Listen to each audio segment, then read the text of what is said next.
अल्लाह ने इरशाद फरमाया, लौ अंज़लना हाज़ल कुरआन अला जबल, अगर इस कुरान को हम दुनिया के किसी भी पहाड़ पर नाजिल कर देते, लराइतहु खाशिअन मुतसद्दिअन मिन खशियतिल्लाह, तो ए मुखातब जरूर तुम देखते उस पहाड़ को खाशिअन झुका हुआ, मुतसद्दिअन फटा हुआ, मिन खशियतिल्लाह अल्लाह के डर से।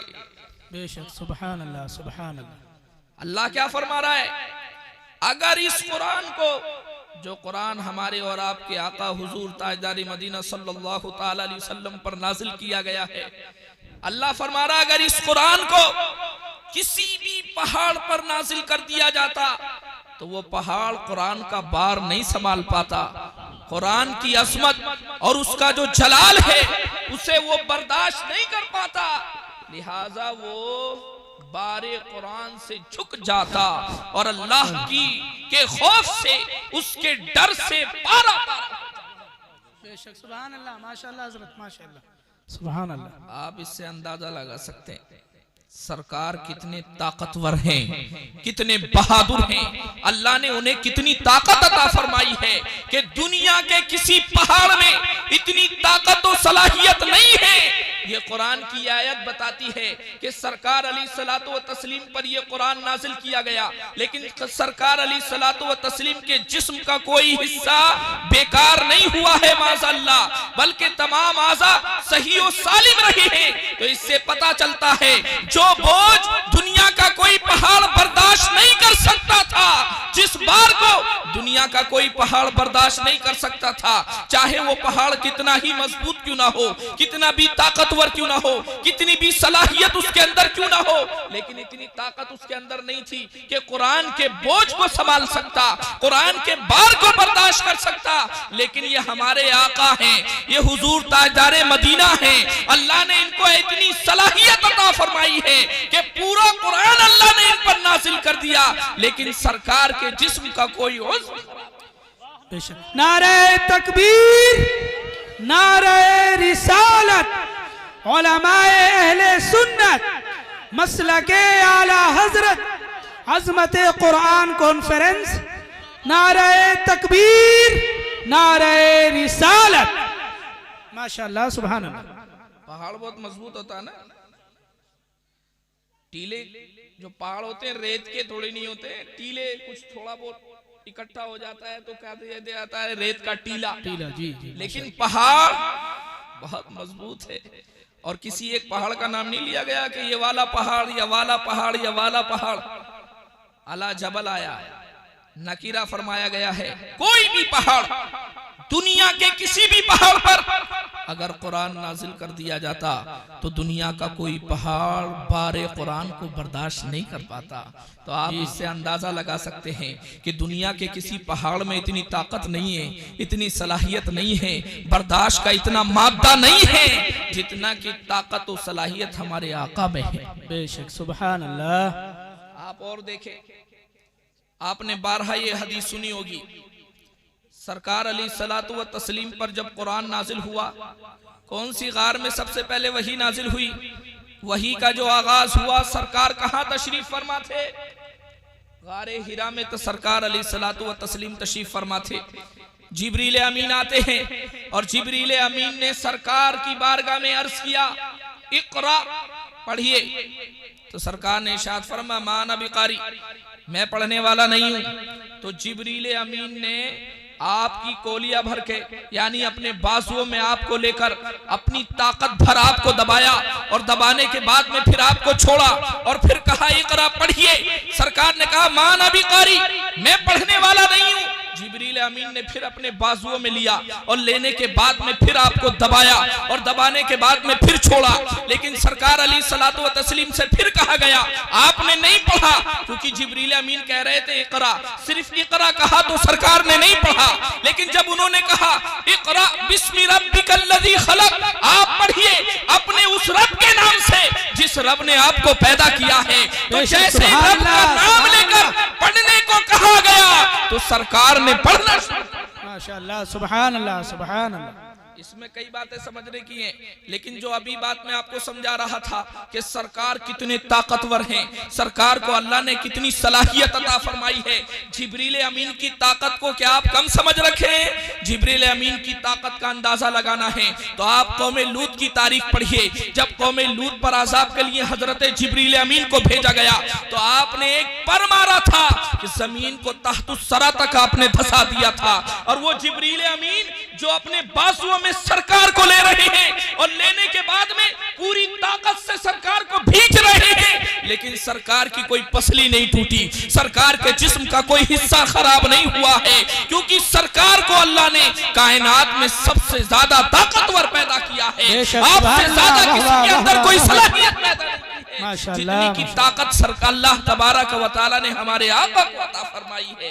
इसीलिए तो आला हजरत फरमाते हैं अल्लाह की सरताबा कदम शान है ये, इंसान ही इंसान वो इंसान है ये। कुरान तो ईमान बताता है इन्हें और ईमान ये कहता है मेरी जान है ये। सुभान अल्लाह, सुभान अल्लाह।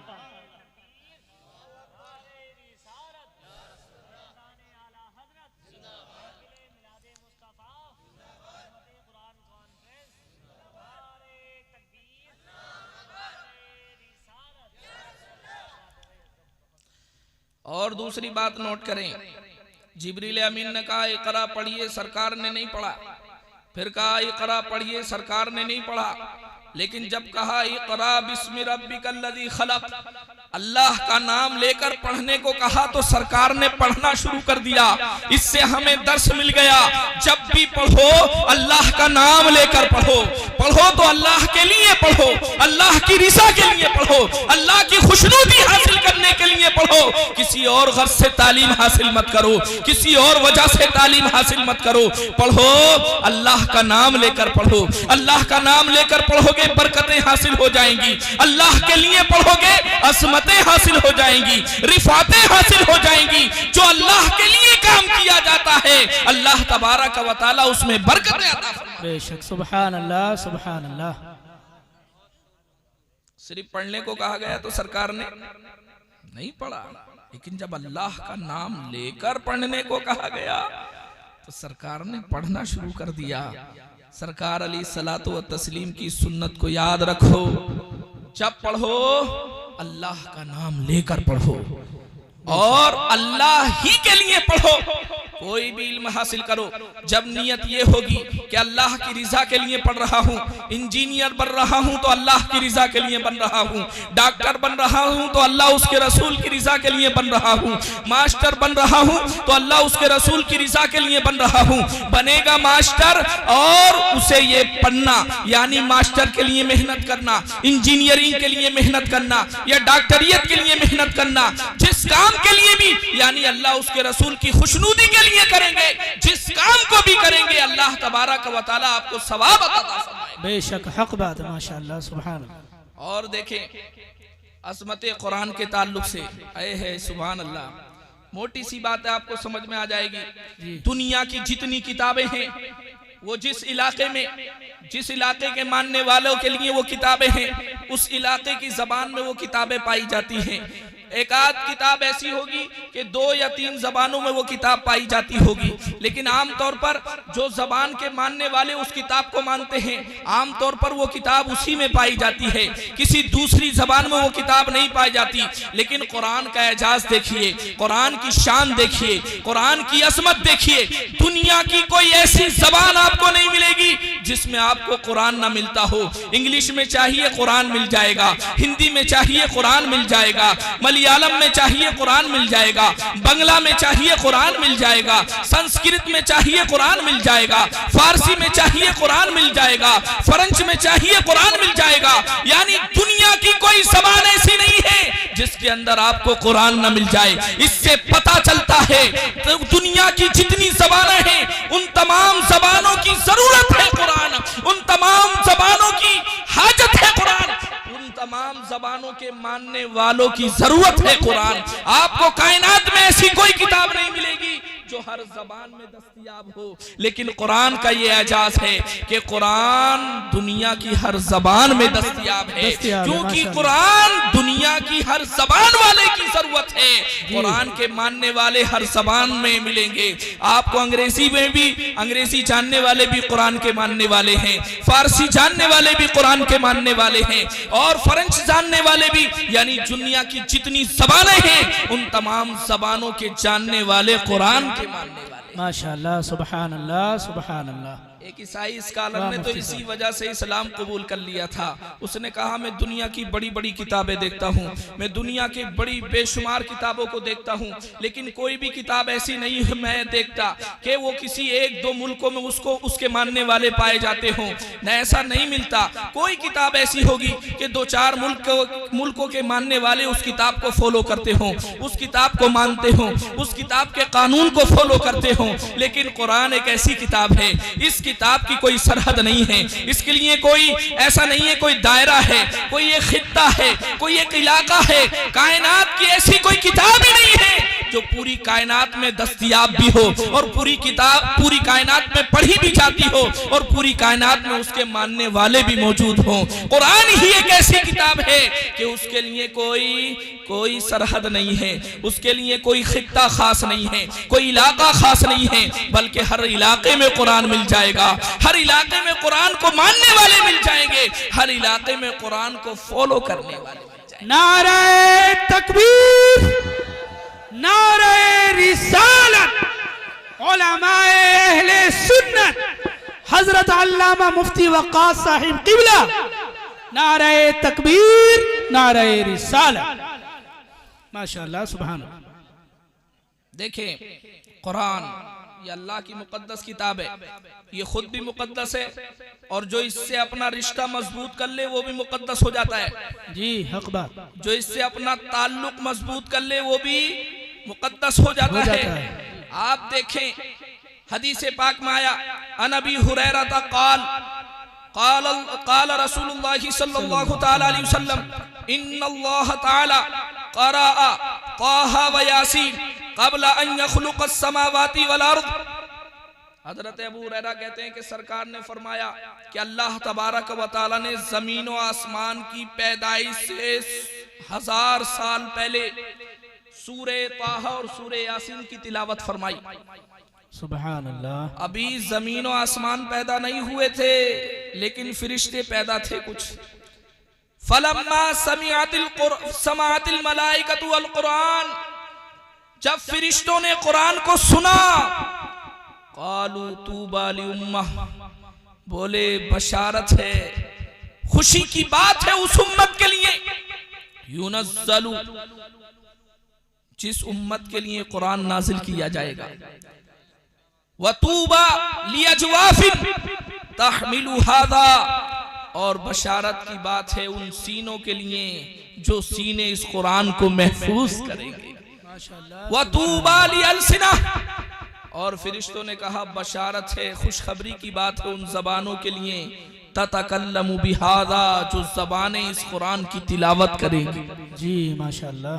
कितनी अजीम है ये किताब, कितना मुकद्दस है ये कलाम, कि फरिश्ते उस वक्त फख्र कर रहे हैं, बशारत दे रहे हैं उस उम्मत को कि कितनी खुशखबरी के मुस्तहिक है, कितनी मुबारकबाद की मुस्तहिक है वो उम्मत जिस उम्मत के लिए इस कुरान को नाजिल किया जाएगा, जिस उम्मत के अफराद इस कुरान को अपने सीनों में महफूज कर लेंगे, जिस उम्मत के अफराद इस कुरान की तिलावत कर लेंगे, अल्लाह के फरिश्तों ने उसे बशारत दी है। बशारत दी, बेशक, सुभान अल्लाह। ये है अल्लाह के मुकद्दस कलाम की फजीलत।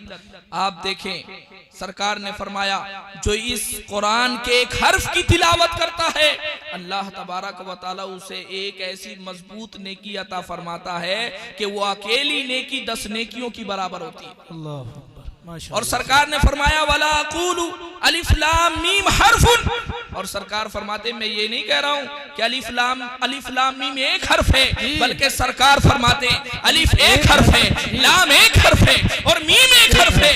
यानी जो अलिफ लाम मीम पढ़ ले उसे 3 नेकियां मिलेंगी, और 3 ऐसी नेकियां मिलेंगी जो 30 की बराबर 30 की बराबर होगी। माशाअल्लाह, सुभान। ये है कुरान। ये है अजमत कुरान। कुरान की यह अजमत है, जो कुरान से वाबस्ता हो जाता है अल्लाह तबारक व तआला उसे भी मुक़द्दस बना देता है। जी हक बात। एक और हदीस सुने आप, सरकार ने इरशाद फरमाया, मन क़रा अल कुरान फस्तज़हरहु व अहल्ल हलालहु व हर्रम हरामा। सरकार फरमाते हैं, जिसने कुरान पढ़ा, कुरान पढ़ने के बाद में उसके अहकामात पर अमल करता रहा, उसके हलाल को हलाल जाना, उसके हराम को हराम जाना, तो अल्लाह तबारक व तआला इस कुरान की बरकत से उसे जन्नत में दाखिल फरमाएगा और उसकी वजह से उसके घर वालों में से 10 लोगों को जन्नत में दाखिला अता फरमाएगा। ऐसे 10 लोगों को जन्नत अता फरमाएगा जिन पर उनके गुनाहों की वजह से जहन्नम वाजिब हो चुकी। अल्लाहु अकबर। अल्लाह। ये है कुरान की बरकतें। जब तक इंसान दुनिया में रहता है तब भी इज्जत के साथ रहता है, तब भी असमतों के साथ में रहता है, तब भी वकार के साथ रहता है, और जब वो इस दुनिया से जाएगा तो आखिरत में अल्लाह तबारक व तआला उसका तो दाखिला जन्नत में अता फरमाएगा ही, उसकी वजह से अल्लाह तबारक व तआला उसके घर के 10 अफराद को भी जन्नत अता। माशाअल्लाह, सुभान अल्लाह, सुभान अल्लाह। इन कारी कुरान की अजमत को पहचानो, इन हाफिज कुरान जो हुफ्फाज हैं इनकी अजमत को पहचानो।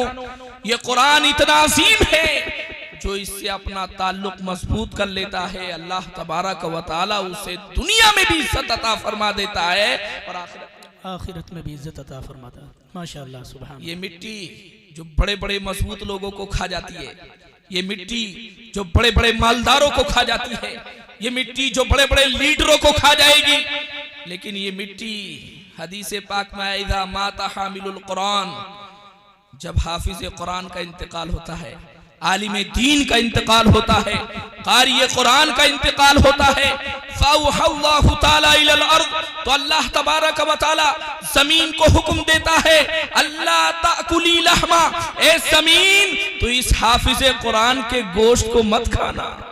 अल्लाह। जानते हो जमीन क्या कहती है? फतक़ूलुल अर्दु या रब्बी, जमीन कहती है मेरे रब, कैफ़ा आकुलु लहमा व कलामुका फी जौफी, मैं उसके गोश्त को कैसे खा सकती हूँ जिसके सीने में तेरा कुरान। माशाअल्लाह, सुभान अल्लाह। नारे तकबीर, नारे रिसालत, उलमाए अहले सुन्नत, नारे हैदरी, नारे तकबीर, नारे रिसालत।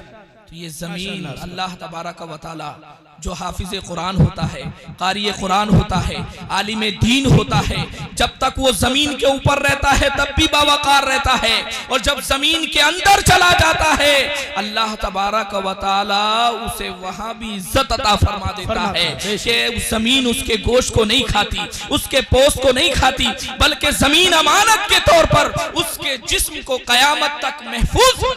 बेशक, सुभान अल्लाह, सुभान। लेकिन यहाँ आपको एक बात और बताता चलूं, उलमा 2 तरह के हैं, कारी 2 तरह के हैं, हाफिज 2 तरह के हैं। सरकार ने इरशाद फरमाया, इस आसमान के नीचे एक कौम ऐसी है कि उससे बेहतर कोई कौम नहीं है, वो कौम उलमाए रब्बानीयीन की है, उलमाए हक की है। सरकार फरमाते हैं इसी आसमान के नीचे एक कौम वो है कि उससे बदतरीन कोई कौम नहीं है, वो उलमाए सू की कौम है। उलमाए सू का मतलब ये है कि वो आलिम जो अल्लाह की नाराजगी मोल लेते हैं, जो अल्लाह के फरामीन पर अमल नहीं करते हैं, जो अल्लाह के अहकामात को नहीं मानते हैं, जो अल्लाह के अहकाम पर अमल नहीं करते हैं। अब आप पहचानेंगे कैसे? आपको वो भी कारी कुरान दिखाई दे रहा है, वो भी हाफिज कुरान दिखाई दे रहा है, वो भी आलिम दीन दिखाई दे रहा है, तो आप कैसे पहचानेंगे कि ये उलमाए हक हैं और ये उलमाए सू हैं? तो पहचान में आपको बता देना चाहता हूँ कि जिसके जरिए आपको ये महसूस हो जाए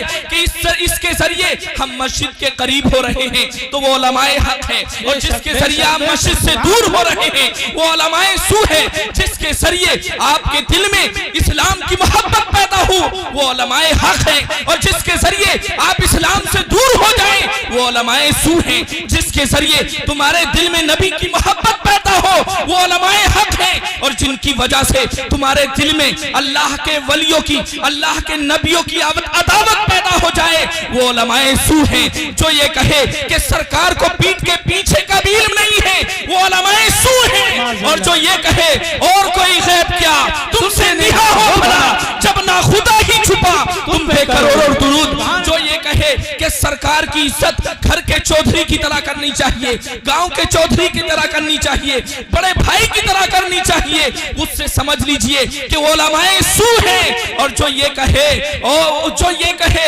अल्लाह की सरताबा कदम शान है ये, इंसान ही इंसान, इंसान ही इंसान, वो इंसान है ये। कुरान तो ईमान बताता है इन्हें, और ईमान ये कहता है मेरी जान है ये। वो उलमाए हक है। जो ये कहे कि इन्हें कोई गैब नहीं आता, इनकी कोई तासीम नहीं है, इनका कोई वकार नहीं है, इनसे मोहब्बत करने का कोई फायदा नहीं है, तो जान लीजिए वो उलमाए सू हैं। और जो ये कहे जान है इश्क़ मुस्तफा, रोज वज़ू करे खुदा, जिसको हो इस दर्द का मजा वो नाज़े उठाए क्यों। माशाअल्लाह, आपको नबी का गद्दार कर दें वो उलमाए सू हैं, और जो आपको नबी का वफादार कर दें वो उलमाए हक हैं। जो आपके दिल में नबी की अज़मतों का चिराग जला दें वो उलमाए हक हैं, और जो आपके दिल से नबी की मोहब्बत को खुरच दें वो उलमाए सू हैं। डाल दी कल्ब में अज़मत मुस्तफा सैयदी आला हजरत पे लाखों सलाम। सुभान अल्लाह, माशाअल्लाह। तो ये बात भी पहचानने की जरूरत है, ये फजीलतें उलमाए हक के लिए आई हैं, उलमाए सू के लिए नहीं आई हैं। जो सहाबा का गुस्ताख बना दे, जो अल्लाह के, जो नबी पाक सल्लल्लाहु तआला अलैहि वसल्लम के अहले बैत का गुस्ताख बना दे, जो अल्लाह के वलियों का गुस्ताख बना दे, जो अल्लाह के महबूब बंदों का गुस्ताख बना दे, वो उलमाए हक नहीं है, वो उलमाए सू हैं। उनकी ना ताज़ीम है, ना उनका कोई अदब है, ना उनकी कोई फजीलत है। ये जो अदब व एहतराम है वो उलमाए हक का है, बेशक। सुभान अल्लाह। तो ये बात भी क्लियर कर देनी बहुत जरूरी है। बाज़ लोग कहते हैं मियां वो भी आलिम है, ये भी आलिम है। ये तो हमारे सरकार ने फरमा दिया बदतरीन कौम है वो आसमान के नीचे, जिनके जरिए वो आलिम का लिबास पहने हुए होते हैं, लेकिन उनके जरिए लोगों को अल्लाह का कुर्ब हासिल नहीं होता, बल्कि वो अल्लाह से दूर हो जाते। जी बेशक, अल्लाह से दूर हो जाते हैं। सरकार फरमाते हैं उग़्दु आलिमन औ मुतअल्लिमन औ मुस्तमिअन औ मुहिब्बन वला तकुनिल खामिस फतहलिक। सरकार ने इरशाद फरमाया उलमाए हक बनो, अगर नहीं बन सकते तो सीखने की कोशिश करो, ये भी नहीं कर सकते तो उनकी सोहबत इख्तियार करो, अगर इतना भी नहीं हो सकता तो कम से कम उनसे मोहब्बत करो। ये चार सरकार ने फरमाई बातें कि खुद आलिम दीन बनो, अगर आलिम दीन नहीं बन सकते तो सीखने की कोशिश करो, अगर ये भी नहीं हो सकता तो उनकी सोहबत इख्तियार करो। नेक लोगों की सोहबत नेक बना देती है, बदों की सोहबत बद बना दिया करती है। तो सरकार फरमा रहे हैं उनकी सोहबत इख्तियार करो, और अगर तुम्हारे इलाके में आलिम नहीं है, तुम आलिमों के कुर्बो जवार में नहीं रहते हो, तो कम से कम उलमाए हक से मोहब्बत करो, इन चारों में ही रहना। वला तकुनिल खामिस, पांचवा मत हो जाना, फतहलिक, वरना हलाक हो जाएगा, बर्बाद हो जाएगा। तो ए लोगों, ये उलमाए हक के करीब रहो, खुद आलिम बनो, अगर आलिम नहीं बन सकते तो इल्म सीखने की कोशिश करते रहो, अगर ये भी नहीं हो सकता तो उलमाए हक की सोहबत इख्तियार करो। ये तुम्हें अल्लाह का वफादार बना देंगे, रसूल का वफादार बना देंगे, तुम्हारे बच्चों को तुम्हारा वफादार बना देंगे, ये एक बेहतरीन पड़ोसी भी बना देंगे, ये एक बेहतरीन इंसान बना देंगे जो हर एक के लिए फायदेमंद होगा। अगर इतना भी नहीं हो पा रहा है, किसी आलिम की पड़ोस में नहीं रहते हो, किसी आलिम के करीब नहीं रहते हो, तो कम से कम उलमाए हक से मोहब्बत करते रहो। उलमाए हक की मोहब्बत भी दुनिया में भी इज्जत दिला देगी और आखिरत। बेशक, सुभान अल्लाह, सुभान अल्लाह। आज हालात बड़े खराब होते चले जा रहे हैं। सरकार ने फरमाया अद्दिबू औलादकुम सलासा खिसाल, तुम अपने बच्चों को 3 आदतें सिखाओ। हुब्बु नबिय्यिकुम, पहली आदत यह है कि अपने नबी की मोहब्बत सिखाओ जी, कि जिसके दिल में मोहब्बत एक ऐसी ताकत है कि जिसको जिससे हो जाती है कायनात की कोई चीज उसे छुड़ा नहीं सकती। आपने देखा ना कि जब सरकार के दामने करम से वाबस्ता हो गए हजरत बिलाल, तो बनु मैया का वो जो शख्स था, वो कुरैश का नाम मेरे साथ में निकल रहा है उसका, तो उसका जुल्म आपको सरकार की मोहब्बत से तौबा नहीं करा सका। हजरत अम्मार बिन यासिर कितना जुल्म किया गया। जब हजरत उमर फारूक रज़ी अल्लाह तआला अन्हु का दौरे मुबारक था तो आपने उनकी कमर देख ली, अल्लाहु अकबर, सारी कमर सफेद थी। हजरत उमर की आंखों से आंसू जारी हो गए। कहा ये कैसी हालत हो गई थी तुम्हारी? कहा वो आग के अंगारे रखते थे, दहकते हुए अंगारे, उन पर मुझे लिटा दिया करते थे, ऊपर से वजनी पत्थर रख दिया करते थे। अल्लाहु अकबर, अल्लाह। वो आग के अंगारे मेरे जिस्म की चर्बी से ठंडे होते थे। अल्लाह। लेकिन ये जब मोहब्बत हो जाती है तो ये मोहब्बत के अंदर ऐसी ताकत होती है कि आग के अंगारे महबूब की मोहब्बत से तौबा नहीं करा सकते। बेशक। नारे तकबीर, नारे रिसालत, उलमाए अहले सुन्नत, मसलके आला हजरत, नारे हैदरी, नारे तकबीर, नारे रिसालत। तो सरकार ने फरमाया अपने बच्चों को नबी की मोहब्बत सिखाओ, नबी का गुलाम बनाओ। आज हालात ये हैं हमें अपने बच्चों की तरबियत की फिक्र नहीं है। आज हालात ये हैं हम अपने बच्चों की सही तरबियत करने के लिए कोशा नहीं है। आज हमें इस बात का एहसास नहीं है हमारे बच्चे कहाँ जा रहे हैं, किसके साथ जा रहे हैं, क्या सीख रहे हैं, उनके दिल में किसकी मोहब्बत पैदा हो रही है, वो आज इस बात का हमें एहसास नहीं है। ए लोगों, हमें दो चीजों पर काम करने की जरूरत है। सिर्फ वन साइड हम काम करते चले जा रहे हैं, यानी हमें जिस्म का तो ख्याल है, अगर बच्चे को बुखार आ जाता है तो दवा दिलवा देते हैं, नज़ला हो जाता है तो दवा दिलवा देते हैं, यानी जिस्म अगर बीमार हो जाए तो उसका हमें ख्याल है, लेकिन जिस्म के साथ साथ रूह का भी ख्याल करना चाहिए। इंसान दो चीजों से मुरक्कब है, एक का नाम रूह है, दूसरे का नाम जिस्म है। हम सिर्फ जिस्म पर काम कर रहे हैं, जिस्म को मुज़य्यन कर रहे हैं, जिस्म को आरास्ता कर रहे हैं, जिस्म को खूबसूरत बनाने के लिए कोशिशें कर रहे हैं, लेकिन रूह की तरफ किसी की तवज्जो नहीं है। आप भी सोच रहे होंगे मौलाना कैसा इंकिशाफ कर रहे हो, आज तक तो हमने यही सुना था कि जिस्म बीमार होता है, आज आप रूह के बीमारी का कैसा इंकिशाफ हमारे सामने पेश कर रहे हैं। मैं आपको बताना चाहता हूं जिस तरह जिस्म बीमार होता है वैसे ही रूह भी बीमार होती है। जिस तरह जिस्म पर बीमारियां वारिद होती है ऐसे ही रूह पर भी बीमारियां वारिद होती हैं। जिस्म जब बीमार होता है तो सिर्फ एक जिस्म को नुकसान होता है, लेकिन जब रूह बीमार हो जाती है तो वो सिर्फ एक फर्द पर उसका असर जाहिर नहीं होता बल्कि पूरे समाज को ले डूबती है, पूरी सोसाइटी को तबाह कर देती है, पूरे कबीले और पूरी मिल्लत के लिए बदनामगी और शर्मिंदगी का के असबाब पैदा कर देती है। आप जानते हैं रूह की बीमारी कैसी होती है? आइए मैं आपको बताना चाहता हूँ। जिस तरह आप जिस्म की बीमारी को पहचानते हैं कि अच्छी ग़िज़ा बुरी लगने लगे, अच्छा पानी बुरा लगने लगे, अच्छा खाना बुरा लगने लगे, आफताब की शुआएं बुरी लगने लगे, हर दुनिया की हर हसीन करवट बुरी लगने लगती है, तो आप समझते हैं कि जिस्म बीमार हो गया है। लेकिन अगर रूह की बीमारी को पहचानना है तो आपको इस तरह पहचानना होगा कि अगर हक बात कड़वी लगने लगे तो रूह बीमार है। इंसान सिराते मुस्तकीम को छोड़कर बातिल रास्ता इख्तियार कर ले तो इंसान की रूह बीमार है। इंसान हलाल को छोड़कर हराम को इख्तियार कर ले तो रूह बीमार है। इंसान जायज को छोड़कर नाजायज को इख्तियार कर ले तो समझ लीजिए कि रूह बीमार है। अगर इंसान वफादारी को छोड़कर गद्दारी को इख्तियार कर ले समझ लो रूह बीमार है। इंसान मोहब्बत को छोड़कर नफरत को इख्तियार करने लगे समझ लो कि रूह बीमार है। जब जिस्म बीमार हो जाता है तो हम मुआलिज के पास जाते हैं। आप सोच रहे होंगे कि जिस्म की बीमारी को सही करने के लिए बहुत से मुआलिज मौजूद होते हैं जो नुस्खे तजवीज कर देते हैं। उनके नुस्खों की बदौलत से हमारा जिस्म दुरुस्त हो जाता है, सेहतियाब हो जाता है। लेकिन जब रूह बीमार हो तो किसके पास जाएं, कौन से मुआलिज के पास जाएं? तो मैं आपको बता देना चाहता हूं कि जब रूह बीमार हो जाए तो अल्लाह तबारक व तआला इरशाद फरमाता है वनुनज़्ज़िलु मिनल कुरआनी मा हुवा शिफाउन व रहमतुल लिल मुमिनीन। जब रूह बीमार हो जाए तो कुरान की तिलावत कीजिए। जब रूह बीमार हो जाए तो रहमतुल लिल आलमीन सरकार की बारगाह में हाजिर हो जाइए, अनीसे बेकसा की बारगाह में हाजिर हो जाइए।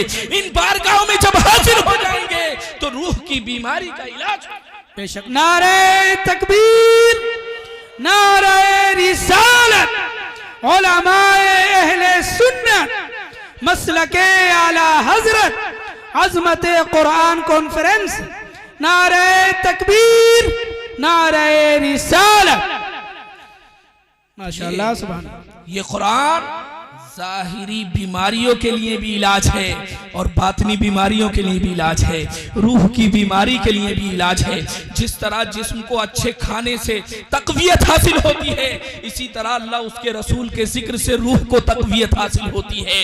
आपकी रूह यानी हमारी रूहें बीमार हो चुकी हैं, यही वजह है कि हम जायज को छोड़कर नाजायज की तरफ जा रहे हैं। अहकामे कुरान को छोड़कर, अपने कल्चर को छोड़कर, अपनी तहजीब को छोड़कर, अपने तमद्दुन को छोड़कर, निज़ाम हयात को छोड़कर, किताबे हयात कुरान मुकद्दस को छोड़कर अरब का कल्चर, मगरिब का कल्चर इख्तियार कर रहे हैं, दूसरों की तहजीबें इख्तियार कर रहे हैं। ये वो तहजीब है कि अरब के जाहिल मुआशरे में जब ये कुरान नाफिजुल अमल हो गया, इस कुरान पर अमल करने लगे लोग, तो दुनिया की सबसे ज्यादा ताकतवर वो कौम बन गई, सबसे ज्यादा इज्जत वाली कौम बन गई।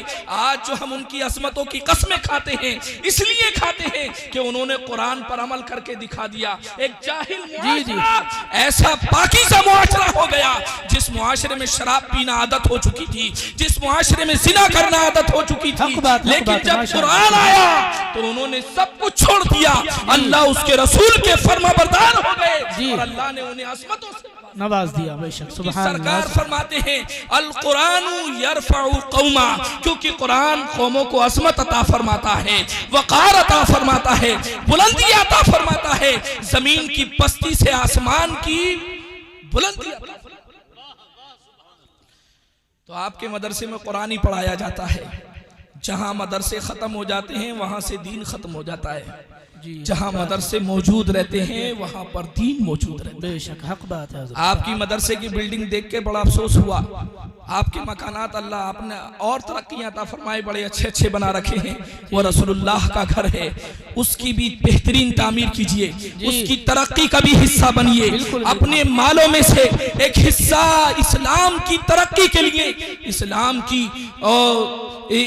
की सरबुलंदी के लिए आप खर्च कीजिए। कुरान में अल्लाह ने इरशाद फरमाया, इन तंसुरुल्लाह यंसुरकुम, अगर तुम अल्लाह के दीन की मदद करोगे, यंसुरकुम, तो अल्लाह तुम्हारी मदद करेगा। बेशक, सुभान अल्लाह। तो ये हमारे अब्दुल्ला मियाँ जो हैं, इनके हाथों को मजबूत कीजिए। इंशाअल्लाह नेक अज़ाइम की तकमील के लिए आप इनके साथ आइए। इनके मदरसे की तामीर की भी तरक्की होनी चाहिए और इनके मदरसे की तालीम की भी तरक्की होनी चाहिए। जब ये तामीरी और तालीमी तरक्की होगी तो इंशाअल्लाह अल्लाह की बरकतें नाजिल होंगी, अल्लाह की रहमतें नाजिल होंगी। सरकार फरमाते हैं ये कुरान तुम्हारे दिल का भी नूर है, तुम्हारे घरों का भी नूर है, तुम्हारी दुनिया का भी नूर है और तुम्हारी क़यामत का भी नूर है। बेशक, सुभान अल्लाह। हमें कुरान के अहकामात पर अमल करने की तौफीक अता फरमाए, नबी पाक सल्लल्लाहु तआला अलैहि वसल्लम की सुन्नतों पर अमल करने की तौफीक अता फरमाए। मैंने जो कुछ कहा है अल्लाह तबारक व तआला पहले मुझे और आपको अमल करने की तौफीक अता फरमाए। व आखिरु दावाना अल्हम्दुलिल्लाहि रब्बिल आलमीन। अस्सलाम।